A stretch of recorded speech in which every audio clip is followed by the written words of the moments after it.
The following program is brought to you by our Patreon supporters. For as low as $1 a month, you can get episodes of Journey of Wrestling a week early and more. You too would become cool, just like our trash elite Rob and a guy from Ohio, Destrucity KDL, DG, Thomas Austin Jr., Drake Starstorm, Kitty Holbrook, Passion Killer 711. I've said them out of order and now I've screwed myself. On the tip of your tongue, help. I like to shake it up, and now I'm lost and confused. Did I not count the other two? Is that what happened? Did I not start counting until... We'll do it again. We'll do it live. All right. Trash Elite, Rob and a guy from Ohio. DG, Destrucity KTL, Passion Killer 711, Drake Starstorm. On the tip of your tongue, Thomas Austin Jr. and Kitty Holbrook. I did them all, but I started counting after the first two. This time you got a little bonus. Greetings and salutations, fellow bad counters. It is I, Eric J. Chucky, joined as always by the boy. Hey. This is the Two Nerds Podcast. I admire your restraint in not changing the hey into, hey guys! It's hard. I've been doing that hey for 10 years. Yeah, I'm not stopping now. Why stop now? You should really only stop doing something if it's a pointless catchphrase we don't understand the origin of, that doesn't make much sense to new listeners. But shout out to all of you out there, including Ultimo Dragon, especially Ultimo Dragon. You are all of us. This month is a month of renewal. It is a new year. And as we started doing several years ago, after we looked over our movie homework, as we call it, we're going to review that movie homework. We're going to talk about all the films we saw in 2024, usually in brief. Because we've done podcasts on a lot of them anyway. On most of them, yeah. We were pretty close in movies this year. That's not always the case. We watched a lot of the same stuff. I kind of made it a goal toward the end of the year when I realized I was close to exceed a previous milestone. And I did manage to meet it. I don't think I got over that number, but that just means I can try harder this year. As is the case with the exception of 2020, which was a mistake. Yeah, we'll never do that again. We're sorry. We start every year with the 2013 anime film Saint Young Men. Saint Onisan, if you prefer the original Japanese. It is a movie about Jesus and Buddha taking a vacation on Earth in Japan for 1 year. And there's also a manga and they had a small series also. And a live action series, which I'm kind of interested in checking out. But I'll go ahead and start us off. My quote this year was, "It's been a nice year, hasn't it?" Someday, we're going to have done all of the quotes from this movie. Every line. Including the cat meowing. Yes. My same movie, and my quote was, "You should buy souvenirs." Good quote. Good film. I recommend anyone to watch it. It's not as blasphemous as you'd think. It's really treated with kindness, respect, and it's good slice of life stuff. It's a little blasphemous, but it's that can be fun. But like a friendly kind of blasphemous. Yeah, not like a mean one. The next film we both watched, I do believe. Yes. Back to the Future, 1985. What we do here, when we do this on Facebook. Please don't look up our Facebooks. I will not friend you. It's private.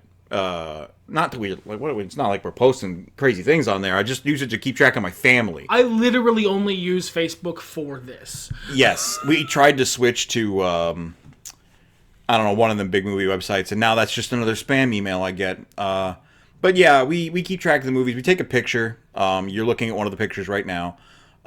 We select a quote. We list the movie number and the date, or the year anyway. It's just become an excellent way for me to remember what I've seen. Yeah, I wish I could keep up doing this with video games, but I play a lot of video games with no dialogue. I also play a lot of not video games. It would just be the list would be 3 things long. Sure, yeah. I played that for 80 hours. Played Elden Ring again. Okay, goodbye. What was your quote from the seminal classic Back to the Future? Back to the Future. Let's see here. I'm not going to do the voices. This is heavy. There's that word again. Heavy. Why are things so heavy in the future? Is there something wrong with the Earth's gravitational pull? I believe we started watching these to introduce a friend to them. Yes, we absolutely did. That friend had not seen them, and now that friend loves them. So there you go. Because they are fucking excellent movies. Quote I chose was, "Lou, give me a milk. Chocolate."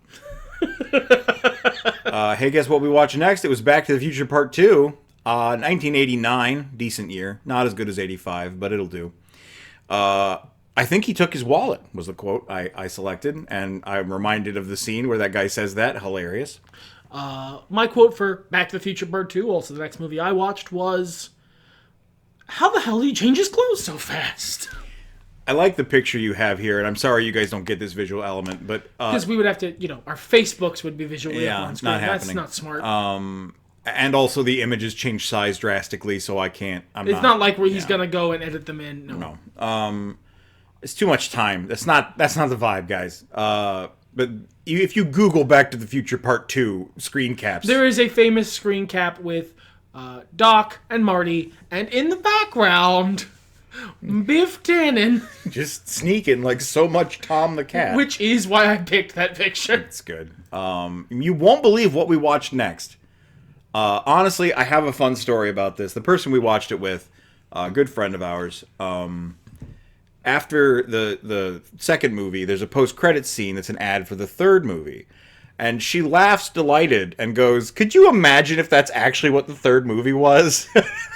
Like, as if the post-credit scene was like a funny bit, was like a joke for the audience. Like, this is a crazy, wacky thing.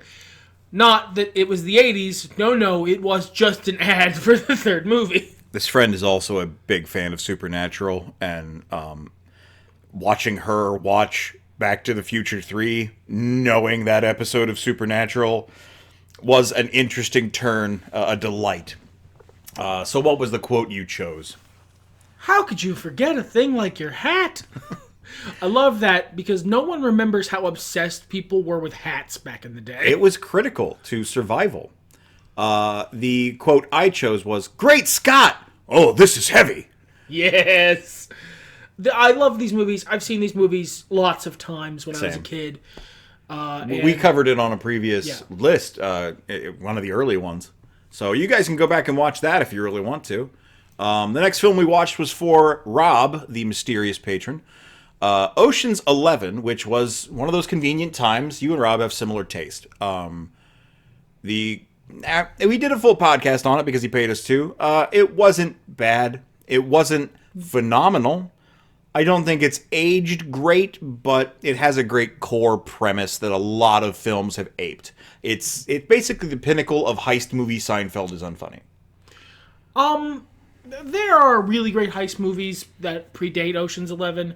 I would say, however, it is absolutely the pinnacle of the Ocean's 11 type of heist movie. Sure. There were ones before it, the original Ocean's 11, for instance. There have been ones after, but none have done it as good. I will let you know I have family on my Facebook, and I like to be kind, so I will tend to censor some of my quotes on here. And while I might remember how some of them go, I don't remember the censor in this one. I do. Okay. Well, the quote I chose was, "You're Bobby Caldwell's kid, huh? From Chicago? Yeah. It's nice there. You like it? Yeah. That's wonderful. Get in the damn house." It's get in the goddamn house. One could assume. And what was the quote you chose for the 2001 film Ocean's 11? Hey, is Danny about? Yeah, he's waiting around the corner. I'm sorry. You know what? In deference to Don Cheadle, I will also do a bad British accent. It's terrific. It'll be nice working with proper villains again. I think that was still better than Don Cheadle's inexplicable.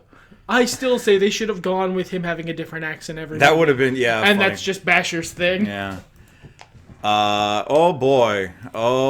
So, last year was our 10-year anniversary of doing the podcast.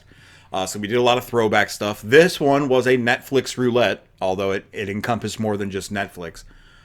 It was a series we used to do. You can find it on this channel. It's really old, not as good as our current stuff, but they're fun. It's not bad. It's not year one or most of year two. The film that got rouletted was Poker Face. This is also a film we saw on Two Nerds Don't Go to the Movies that we thought looked good. Which was the roulette. It was one of the times we were trying to select from stuff that was on the two... Because when we see a thing on Two Nerds Don't Go to the Movies that we think might be good, we added to a list of, well, let's try and watch it. We did a roulette from that list, try and bridge the gap between old concepts and new concepts. Turns out, we got a broken picker, my friend. 2 times in a row. You've done this twice, and both times that film sucked. We've got a full podcast on it. You can watch it if you are interested. Poker Face is the film. It's not anything to do with Lady Gaga. It's a Russell Crowe vanity project from 2022. What was your quote? Mine was, "No, that's not funny." The quote I chose was, "I was planning on killing myself. You only need 1 bullet for that." Which is how I felt after watching this film. It's not good, guys. Yeah, here's a great example. Again, you guys can't see this, but his photo for the next film is colossal. Takes up most of the window. Mine is a photo for ants. Yours is like a PNG from a 1990s Angel City site. Mine is a screenshot I took from my computer because I wish to give proper honor to the glorious Kogashuko. We watched Double Dragon, y'all. Just a couple days ago, as of this recording, a guy in my comments asked why I would bother recommending the crap fest that was the 1994 Double Dragon film on the Violent Profiles episode I did on the game based on the film based on the game. And because it's just cheesy goodness. Like, it's not great. It's not like not everything high has art. to be art. Yes, exactly. It was just fun and stupid, and emblematic of that, Andy Dick was there, and that was wild. The quote I chose was, "The river's really deep." Mine was, you little snarf? Since when do you even have a say? Since now. Good stuff. And I only picked that because I've seen that movie enough times that I picked lines I like better, which, like, I just want major control of one major metropolitan city. Is that too much to ask? Kogashuko is phenomenal. That guy kills it every time he acts. The 8th movie we saw in 2024 was Mad Max Fury Road in preparation for a disappointing film. What was the quote you chose? My quote was, "Hey, you need to take the war rig a half a click down the track. What if you're not back by the time the engines are cooled? You keep moving." I chose We Are Not Things, which is kind of the spirit of the film. It's the point of the movie, actually. Point of the movie. This is a great movie. It was really fun rewatching it. It lost a little bit of its juice in the early parts for me.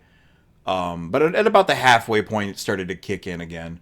This was watching it on a small screen. As opposed to on the giant screen that made us go home and get silver cake spray.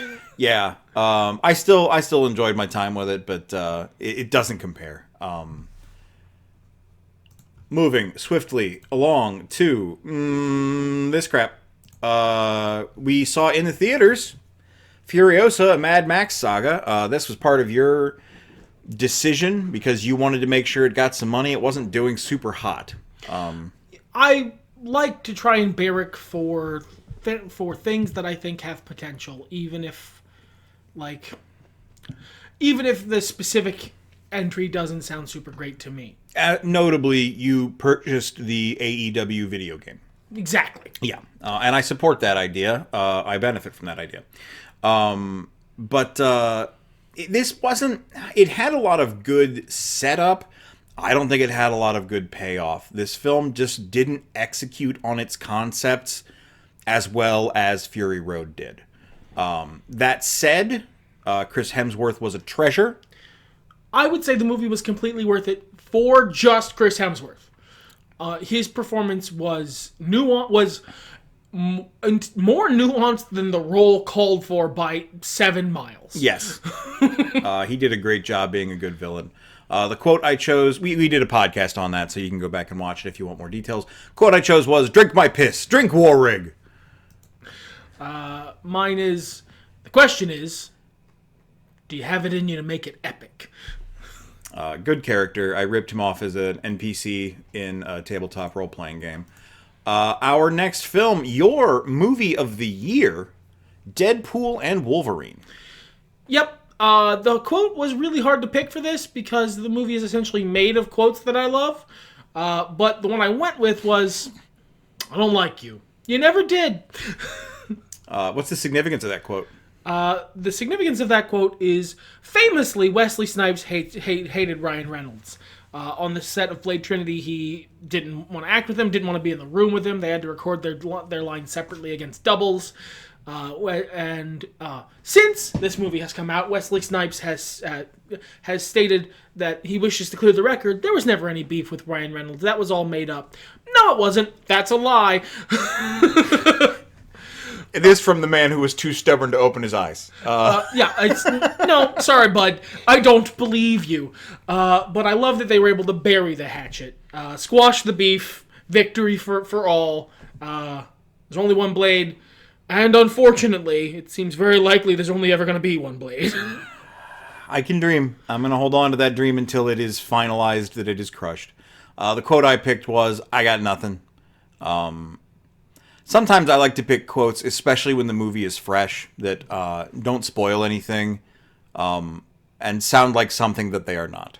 And if you've seen the film, you know that when the character says, I got nothing, it's poignant and powerful, but it seems so innocuous. I also say that a lot, so that was pretty good. But I almost picked, what was it, like, The Proposal? Yeah. Because I love that joke. You can see more about this. We did a podcast on this one as well. So if you want more details about our thoughts on Deadpool and Wolverine, they're there. A friend of mine recommended me a pair of movies, and I finally, after like 6 months, got around to watching them. This was in contention for my movie of the year. I did really like this. It's a great premise and a good execution. Yeah, I have to agree. The film is Odd Thomas from 2013. Living up to his name every damn day. A film enhanced by the inclusion of Willem Dafoe, as most films are. Most films. What's the quote you chose? In the business, we call this foreshadowing. My quote from Odd Thomas was, "My father claims my mother is insane. My mother, of course, begs to differ." This film is based on a book. Was Dean Koontz, is that it? I don't remember. And it's it's a lot like something I have written. If you liked this film or the book, maybe check out the COLT REGAN series. They're not all that different. And I had a lot of fun watching it, so I am glad my friend recommended that one. Next is the next film in that recommendation duo, Mystery Men, 1999 film. I remember seeing the ads for this a lot when I was, alive at the time. Your friend is extremely based for recommending this. Mystery Men is close and near and dear to my heart. I don't know that it's good. I don't know that that's the case either, yeah.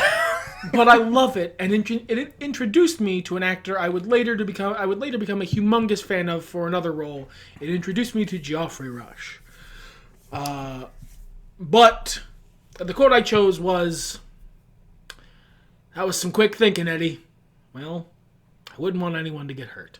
This is a crazy good cast, and it surprises me that the movie was as not fantastic as it was, despite the crazy good cast. But it still had a lot of really good... William H. Macy was the heart of that film. Everyone was having a great time. I chose good, then let Operation Three-Eyed, Three-Legged Eagle begin. Yeah. This is good. So, we jumped, right? That was September. We're flying through. We didn't watch a lot of movies in the beginning of the year. We are already in October. And this film, I actually chose your screenshot for the title card. I usually try to. But it is a screenshot of a movie that's very important to me. One of my favorite movies of all time, if not my favorite movie of all time. But I had to watch it again because it's been long enough that I didn't know if it was still part of me, and it still held up.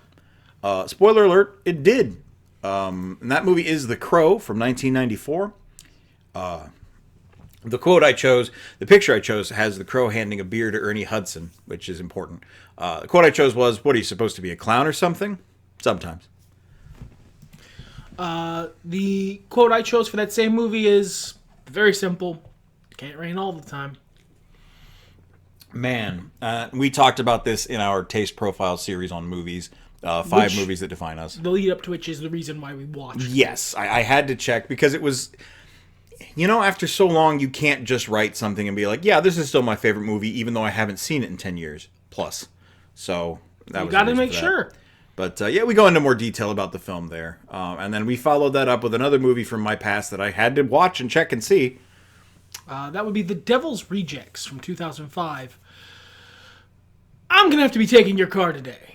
See, I have some top secret clown business that supersedes any plans that you might have for this here vehicle.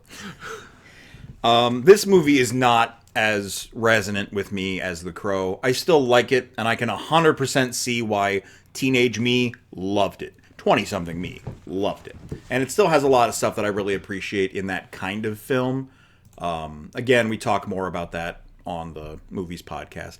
I had the exact same quote. We do a thing where we don't tell each other the screenshots of the quotes. We try to avoid it and do it blind. Because this is a thing we do all year, every year, and have for like 11 years now. I'm sorry, 13 for him, 12 for me. At this point. It pops us, yeah. And so we like to check, all right, what quote did you pick? What picture did you pick? It's just a fun little thing we do. We don't check what the other one did until we post ours, which only very rarely ends up with us picking the same quote, which I think is neat. It's fun. The next film I watched was Without You. Absolutely it was. And it was set up for the next film you watched with me. And that is Killer Clowns from Outer Space from 1988. A classic, goofy, schlocky, weird horror movie that they made a game of recently. That game is okay. The quote I chose was, "Killer Clowns from Outer Space. Holy shit." I did not watch this fucking movie. Why not, bud? You know the stuff you just said? That's why. So you have no taste? Exactly. Baffling. Well, all right. I'll give you the... God, what a tiny image. I'll give you the lead on this one. I wish I could explain to you how wee little tiny the image he picked for this is. It's like... Alright, imagine you have a normal-sized picture. That picture is an envelope. And then you have a postage stamp. Google blows them up when I'm searching them. And often I want like a specific picture of a specific character. A friend of ours has turned us on to... there are websites for this kind of thing. And my screenshots get less small as time goes on. But we were still in the small zone here. So what did we watch? We watched Ernest Scared Stupid from 1991. What a revelation this was. Ernest is... These movies are kids' movies. They don't aspire to be anything else. Also, these were 90s movies. Some of the humor is not modern appropriate. Yeah, no, it didn't age well in some cases. You have to take it with a grain of salt. You have to be ready for some of them jokes. They're gonna come at you fast, okay? But they're fun. They're just good, wholesome family pictures. Yeah, this is probably... Man, between this and Ernest Saves Christmas, it's hard to say which is the better one. Probably Christmas, but like they're both really, really good. There's also a fun Mandela effect that we can talk about with this movie. Yeah, an exclusive one. And it is my quote, which is, "That's it, authentic Bulgarian miak." White and I separately had seen this movie before we met each other as kids. And we both separately remembered it as Hungarian miak. It's not, and those are pretty similar words, but it's weird that we'd have 2 nickels is the easiest way to explain it. Yeah, and it's a little strange. We had a laugh about that while we were watching it. Because we quote to each other all the time. For a while, that's just what we called milk. But my quote is later, but about the same subject. "Yeah, miak, I bet you thought I couldn't find any at this time of year. Well, I'm a little too resourceful for you. A little too light on my feet." Ernest is a delight. Jim Varney is a delight. You missed one, my guy. I did! I have to correct this injustice. You do. It's going to be out of order, but that's fine. We watched... I will go in and edit it. I will. Okay. We watched for the podcast Ghost in the Shell, 1995. My homie here doesn't have a quote, but if you want to hear our extended thoughts on the movie, check out the podcast. I think this is the first time I've missed one in 10 years. I think it might be, brother. Wow. The quote I picked was, "You don't look so good. I've had better days." I thought it was the most human exchange in the film. I'm not going to go in deep. We went in really deep on it in the podcast. I think this was a great movie. I also think it was a great movie, and I have an injustice to correct. You do. I watched a couple films separate from you. I was trying to watch a bunch of Halloween movies around Halloween, hence the Killer Clowns and the Ernest. And capping that off with the original 1978 Halloween, I chose the "He's Gonna Get You, the Boogeyman Is Coming" song, because that's the intro to the Rob Zombie version of "I'm Your Boogeyman." I believe he was still with White Zombie for that song, actually. There's a lot of good quotes in that film. It's a really good film. However, the sound effects have not aged super well. Sometimes Michael Myers pops up and there's like a blong, but it doesn't. I made that sound too good. Okay, we are back on track. We're back together now. I'm going to flip it over to you so you can make up for your sins. And they were deep. Mine is V for Vendetta. That's the movie we watched, and my quote is, "Verily this vicious was of verbiage veers most verbose, so let me simply add that it is my very good honor to meet you, and you may call me V. Are you like a crazy person? I am quite sure they will say so." I regularly think, "Are you like a crazy person?" in my life. This is another movie. We saw this in theaters, didn't we? Separate. We both saw this before we met each other. Yeah. We came together, and we watched this a couple times, but it's been a while. Did you do this for the podcast? Perhaps I just did it because it was November the 5th. Yeah. I'm not sure if we'd already done the podcast by then or not, but it was a good rewatch. I do feel distant from it in a way, but it's still a very quality comic book story. I think it really carries that comic bookiness forward. The quote I chose is everything a joke to you, Gordon? Only the things that matter. And a great joke. Yeah, yes. A great observation, a great lifestyle choice, one I carry myself. Yeah, we watched a lot of comic book movies that weren't traditional comic book movies this year, like The Crow, like V for Vendetta. But they still manage, you can feel the sequential art. You can feel the storytelling intent behind a comic book translated to the silver screen, and I think that's neat. Much like a potato. I watched a indie short film called Beholder by the cast of Continue Show. I think it was just Josh. It was amusing. Technology, hot take sort of thing. It was like 5 minutes long, so I recommend you go see it. It's on YouTube. The quote I chose was, "He should be a helpful wizard. Why is he being a mean wizard?" No, excuse me. "He should be helpful wizard. Why is he being a mean wizard?"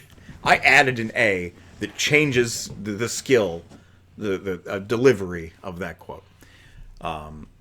The image is baffling. It's a man with his eyes rolling back into his head, and in front of him is a floating CG cupcake. So that's fun.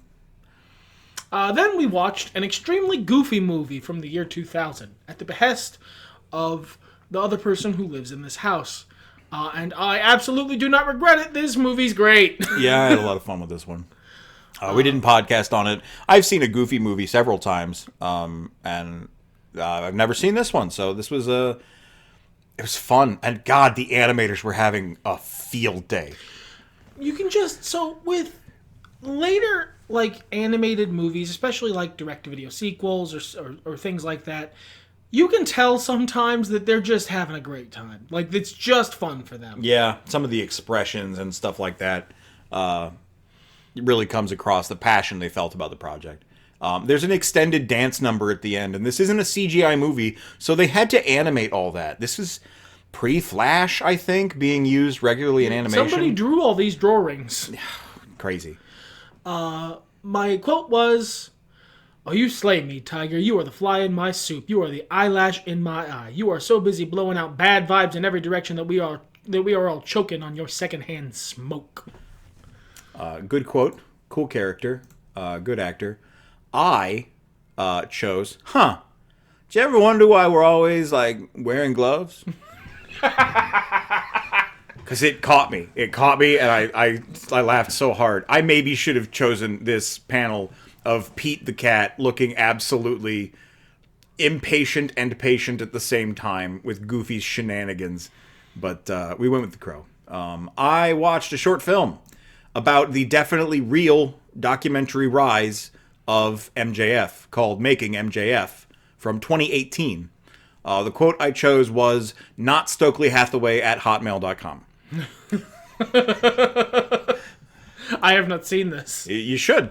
I was watching films with my girlfriend for the month of November. So I watched Grease 2, which I only saw about half of 20 years ago. I was stunned that a very young, her name is not coming to me, Cokie Smurf, is one of the principal characters in this movie. Yeah, it's not coming to me. Anyway, you can look it up. Bobby Hill. The quote I picked was... Between those two, those are her two most iconic roles. There you go. Yeah, she definitely didn't do anything else like Milo from Oblongs. I wanted to ask you if you're free after school today. Yeah, I'm free every day. It's in the Constitution. That's actually a funny joke. Man, this movie didn't know what an editor was. Good. You could tell it was written by a stage guy because a scene would end and then it would just start the next scene. There was no transition because usually when you're on stage, there's like curtains and like actors dancing off stage. Did not do any of that. Scene over, new scene. Perfect. I then watched the 2008 Horton Hears a Who. It had some delightful points. It had an extended anime parody. I prefer the original. I would think I would have liked this if I hadn't seen the original, though. I would like to state, although again you cannot see them, the visceral hatred with which I regard your screenshot. But the scene where he gets sprayed in the eye with the water at the dentist, it made me laugh out loud. The quote I chose was "Yop" because it's Horton Hears a Who. And we come together again. Yes, for the 2007 movie Ratatouille, which I have been meaning to watch literally since 2007. We fell behind on Disney films and just never really caught up. My quote is long, and I'm sorry, but it is a great quote that I had read prior to watching this movie, and seeing it in context makes me love it only more, which is, "In many ways, the work of a critic is easy. We risk very little, yet enjoy a position over those who offer up their work and themselves to our judgment. We thrive on negative criticism, which is fun to write and to read. But the bitter truth we critics must face is that in the grand scheme of things, the average piece of junk is probably more meaningful than our criticism designating it so. But there are times when a critic truly risks something, and that is in the defense and the discovery, or in the discovery and the defense of the new. The world is often unkind to new talent, new creations. The new needs friends." I love this quote because it is true. It's basically the ethos of Violent Profiles. People tried something, and that's special, even if that something wasn't sensational. This was a good film in which I did not expect to hate the main character. And he hates the main character a lot. And it's not just because it's the guy who ruined Boba Fett, the character, for me. He's a jerk, and he's a snob, and he's so stuck up. When he doesn't talk, I love him. The animation of little rat bodies, as a former rat keeper, I'm allergic, so I can't keep them anymore. It's perfect. That is exactly what rats look like. Delightful. When they were wet, they wet the rats. That's what you wanted. The wettest rats. But it does have a great message. It does have a lot of heart. It's got a really great character in Chef Skinner. That poor guy. My quote is from him. "Welcome to hell. Now, recreate the soup." Which is just such an edgy thing. Such a mundane thing to say so edgily. The next film we watched was my movie of the year, By Default, which I thought was a really great movie. It just didn't blow me up. And it's weird to pick a movie that didn't blow me up as my movie of the year. But I guess quality stands out over, bombasticness. Bombastity? Bombast. Bombasteration? Just bombast. Bombasturbation. Just bombast. Bombad. Go for it. All right. The quote I chose from this film was, "Grab your shit. We're going to the mall." A great quote. Literally, the only reason I didn't choose it is because I could feel other people in the room choosing it when it was said. My quote for the same movie, which I also watched at the same time, was, "I'll have a cappuccino." We did a full podcast on this. It was a Patreon request. A patron actually upped their subscription level to make this request. So, and hey, it ended up being my movie of the year. I don't want to undersell it by, being like, oh, it didn't, light my fire. It didn't change his life, but it's really good. It's a really quality movie. Okie doke. Speaking of, I watched a short film in between these. It was called One Small Step. It was a silent film, so there's no quote. It was really sweet, beautiful animation, full of hope, but it will jerk your tears. Yes, now we're back in line again with another patron-sponsored. Get the quote you picked, the picture. Wow, wild, wonderful. What's your quote there, bud? For Snowpiercer. Would you wear a shoe on your head? Of course you wouldn't wear a shoe on your head. A shoe doesn't belong on your head. What a great character. We went into full detail on this film. On a podcast. This ultimately ends up being an ad for podcasts. Sometimes it does, especially when you guys pay us. Hey, you're getting double bang for your buck. There you go. This was, I think the longer time goes, the more fondly I'm going to look back on this bizarre little movie. I don't know that I could recommend it to almost anyone. But it was a trip. I got on the Snowpiercer train and I took the ride. This is one of the only movies, because I'm not stupid. I think I'm pretty media literate, but like halfway through, I had to turn to my friend during an ad break and go, "What is going on?" And I had to explain it to him. And you were only half right. Yeah, because I was being misled. The picture I chose was, of course, of the fish. The quote I chose was, "Nice." Nice was not in reference to the fish. The next film we watch, another Patreon-sponsored review, another lucky choice from Rob. He does not often dip his hand down from the heavens to tell us something to watch, but when he does, he picks stuff you already like. I wish he would pick stuff I already liked. It'd be easier to sit through and review. Hey, next time, Rob, The Crow. City of Angels, even, which has a weird scene toward the end, but is a good movie. I joke, actually. I really liked this one, and that was 1999's The Mummy. You went first last time, so I should go first this time. The quotes I chose were, "You swear, every damn day." Hey, a callback from Maud Thomas. And the picture I chose was of a man on fire, because this film had a pleasing number of men on fire. Anytime they could reasonably set a man on fire, they set a man on fire. Sometimes, when a man didn't need to be on fire, they set a man on fire, and I appreciate that. My quote was, "You need to click see more. There's more." I don't need to click see more. Oh, okay. I just wanted to make sure I didn't add the next line. Was, "Think of my children. You don't have any children. Someday I might." This was a fun film full of cool characters and interesting scenes, and it culminated in a really great fight that they did a good job of making me want for the whole movie. I have played almost all of the main characters in this movie in tabletop RPGs. This was a good one. We did a full podcast on it, of course, so you can listen to the whole thing and find out all of our thoughts. I took The Mummy from you, so you will be taking the 1990 Teenage Mutant Ninja Turtles film from me. It was late in the year. I just kept forgetting to watch it, basically. And also, I needed to upgrade my computer. Technology has gone far enough that I needed to have better stuff to be doing something on one monitor and watching something on the other. Now I got a new rig and I can do that. And I intended to do that, but then I found out this movie's not streaming anywhere. So I had to bust out my DVD. So we watched Teenage Mutant Ninja Turtles on DVD. Not even Blu-ray. No, it's a DVD. So the quote I chose was, "I have it on cassette. We just don't have a VCR down here." Now, exactly at what point did we lose control here? I feel like that's relevant to the way we had to watch this film. I've picked so many quotes from this movie. I will continue to pick more. It will be my Saint Young Men, my exclusive Saint Young Men someday.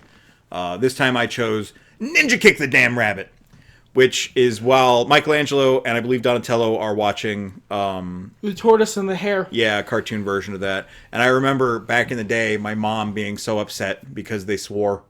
And he didn't even need to swear there. That didn't serve any purpose. It just brings me back to my childhood. This movie holds up. Yeah, it's just good, you guys. Yeah, it is just good. It's just a good movie. There are flaws I find in it because I've watched it a lot. But, like, that's me having watched a movie that you weren't supposed to watch. No one was supposed to watch this 12... look, I'm sure all the parents back in 1990 who've seen this movie 700 fucking times can name 20 problems with this movie that we've never seen.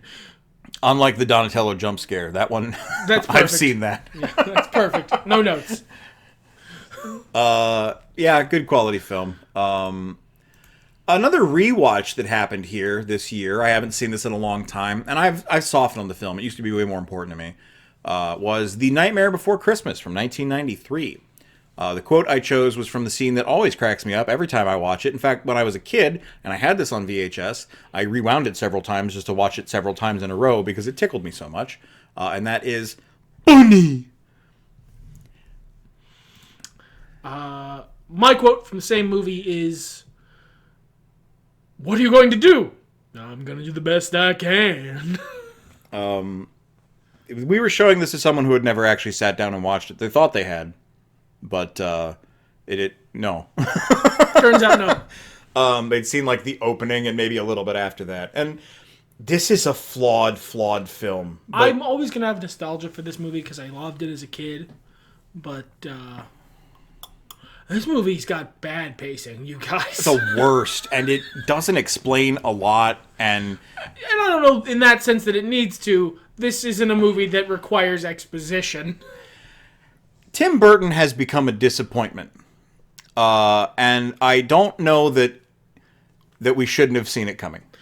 You can see a lot of the stuff that he would later be castigated for on other movies here.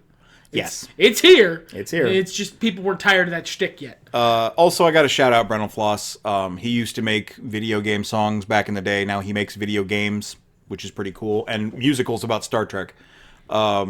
But if you go to his YouTube channel, he's got a couple of videos deconstructing the songs in this movie and why they are musically not very good. Thankfully, they saved the best song for the best singer. Once Oogie Boogie shows up, the movie picks up really, really well. Oh, yeah. Yes. And then we celebrated the holidays in style. This fucker. I warned you. You didn't warn me. You gave me the do. You gave me the do it. Do it. You won't. You dared me. I absolutely said I would like to watch something with you guys. It is bad. If you don't want to watch it, that's fine. It's 20 minutes. Don't let him lie to you. It's available on YouTube.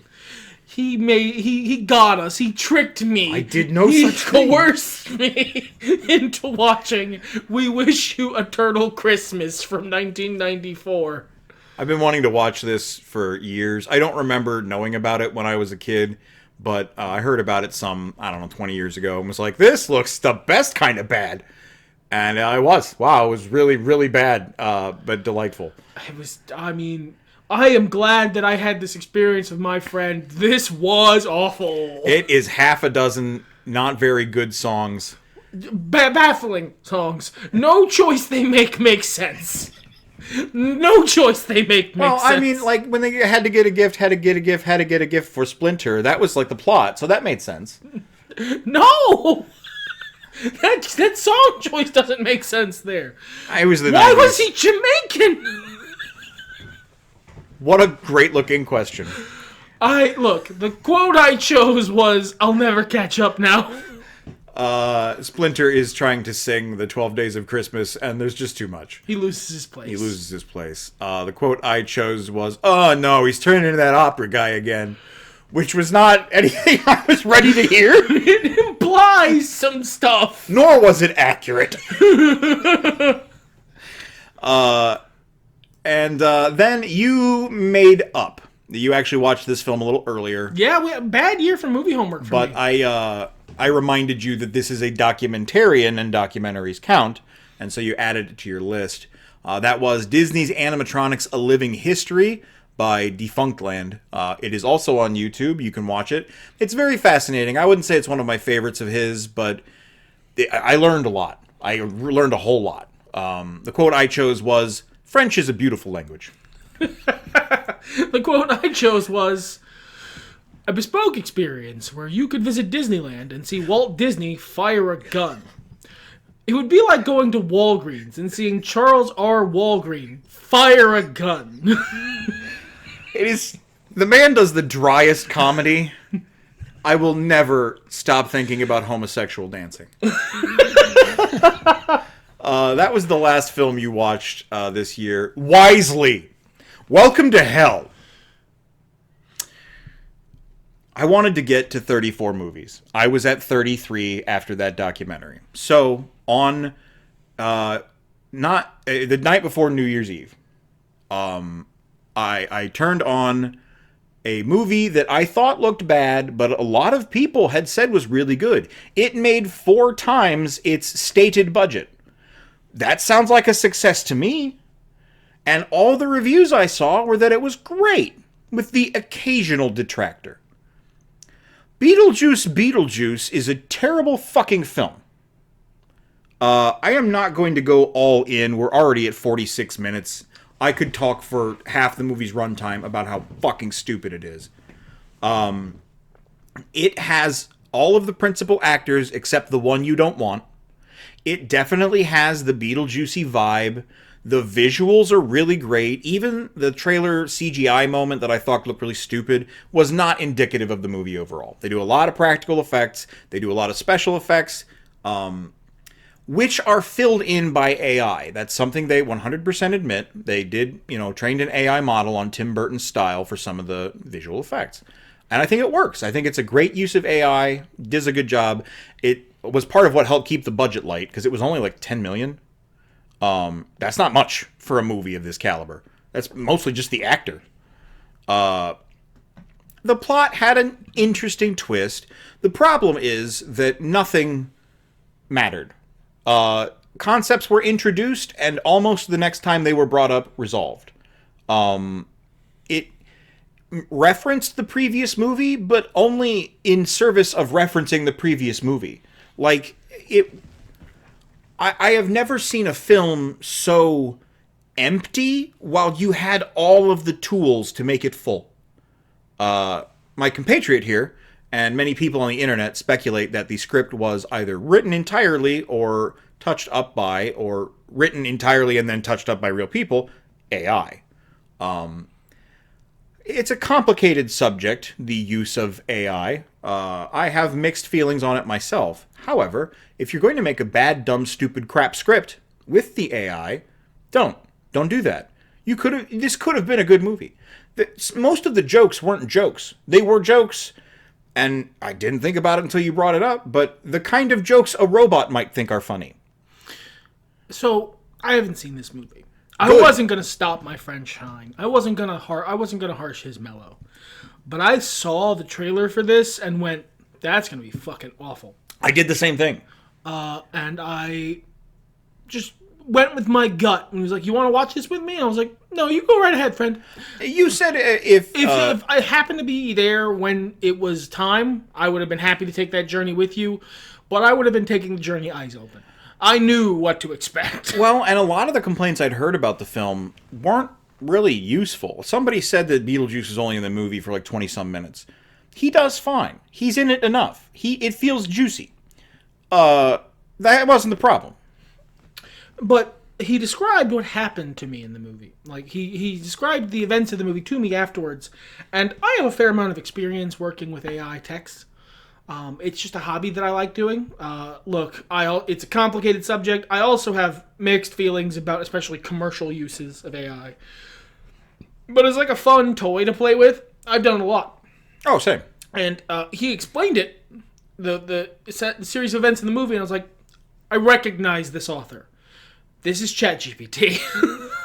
And once he said it, yeah, absolutely. I've read a bunch of scripts that he and other people have come up with, like not scripts fully, but like basic outlines.